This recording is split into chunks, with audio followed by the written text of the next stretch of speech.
So we've looked at polyesters and we've looked at addition polymers, and now in this video we're going to look at biological polymers. Okay, so the ones we're going to look at in particular are DNA and proteins. Okay, so let's talk about DNA first. So DNA, deoxyribonucleic acid, right, is a polymer of these things here. Now, that looks pretty complicated. It's called a nucleotide. You do not have to remember where all the bonds go and stuff like that. And I've just shown every bond to you so that you do realize that, you know, you see pictures of DNA quite often in books. It doesn't show you all the bonds, and you just to show to you that it is actually just a chemical. That's all it is. With atoms, it's a molecule. Okay, so there's the nucleotide. Now it's made up of, you can break it into the three little bits there, the color coding. This bit here, it's called a base, and it's not really a base in the terms we mean in chemistry. People call them bases, and there's four different versions of that. This one here is cytosine, or C, and it can come as T, G, or A. You've probably heard of those in biology. Okay, they're similar, they're all slightly different though. This black bit here is actually a sugar called deoxyribose. It's got 5 carbons in it, unlike glucose is 6 carbon sugar. So, and again, you don't have to know remember where all the bonds are in.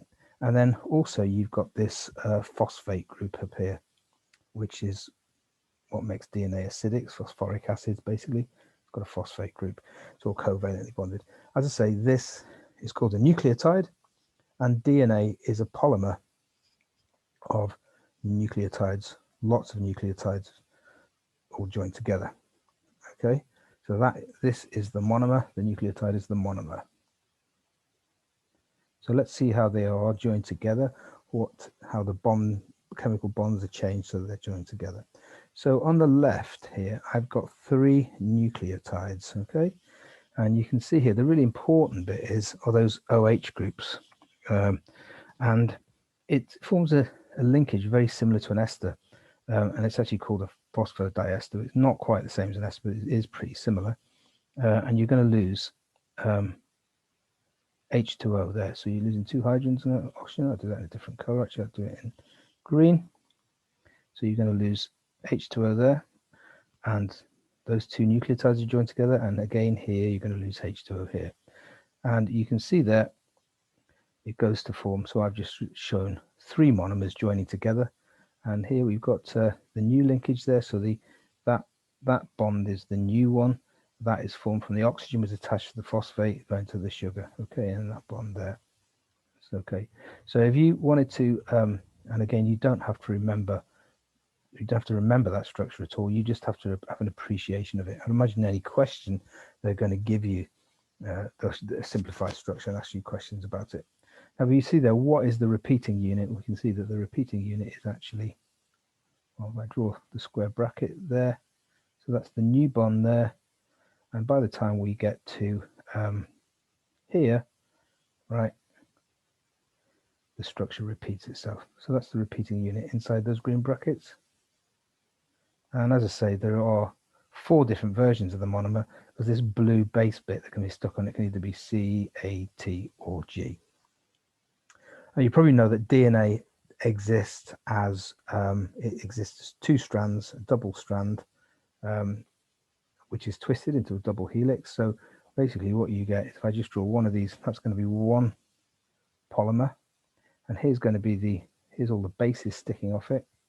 So I'll just draw them. And imagine this is full, make A, G, T, C, C. Okay, that's just 5 nucleotides long bit of DNA. And you get another strand of DNA here associated with it. And you probably know from biology that whenever you have an A on the other strand, you always have a T. And whenever you have a G, you always C there. So that means that would be A there, that would be G there, that would be G there.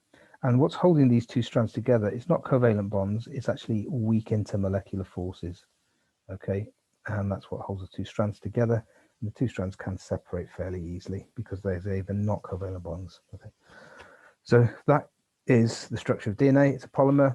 You know, the bit I've drawn here is only 3 nucleotides long. I think in your in the human genome, there is something like 5 billion monomers joined together, not 5 million, 5 billion. So, and you've got, they're arranged in chromosomes, so you've got like 23 chromosomes, so you've got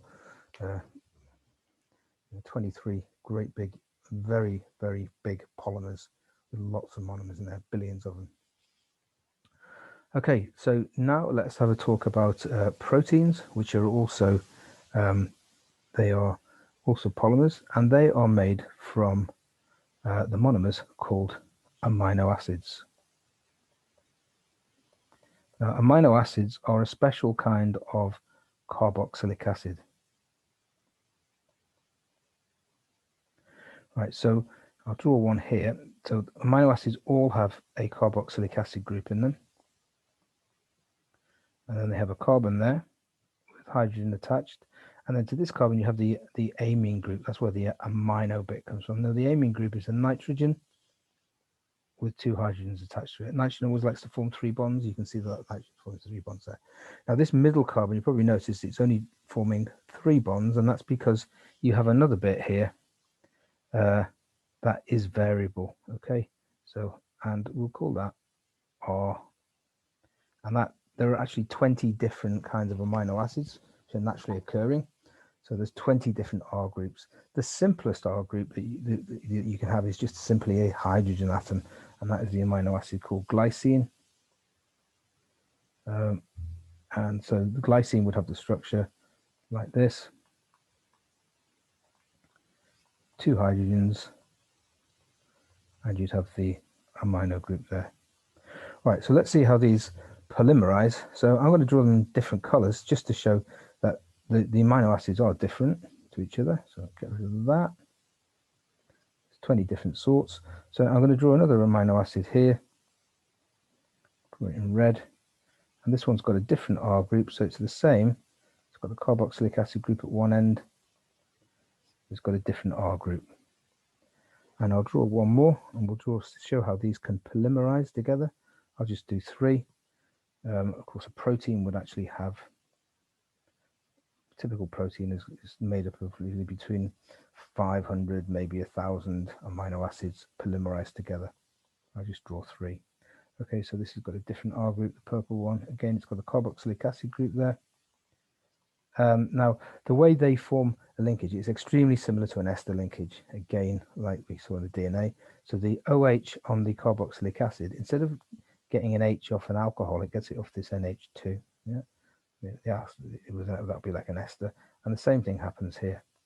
Okay, so if I just draw what that bit of polymer is going to look like, it's going to look like, so we've got the red one here, the R group. So one of the H's is gone because we've lost water there. One of the H's has gone off the nitrogen. Got the other R group there, carboxylic acid group. And then this black one on the left, so that's going to be forming that.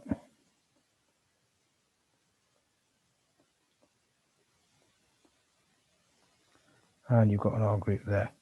Okay, so you can probably, I've missed something off there. I've missed a nitrogen off there, haven't I?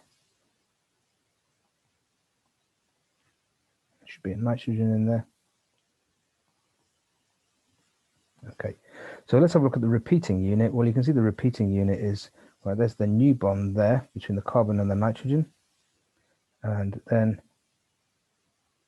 so that's the repeating unit between the green brackets. And of course, each repeating unit is slightly different because they've all got different R groups. And I say there's 20 of them. Okay, so that is a protein. Now, you probably know that different proteins do very different jobs. So, for example, hemoglobin is a protein, carries oxygen in your blood, whereas pepsin is a protein. It's a digestive enzyme found in your stomach. They're both made of polymers of amino acids, but they both do very different jobs. And what makes them different is the sequence of these different R groups. Okay, it's the unique sequence. Each protein has its own unique sequence of different R groups, and that's what gives it its own unique properties.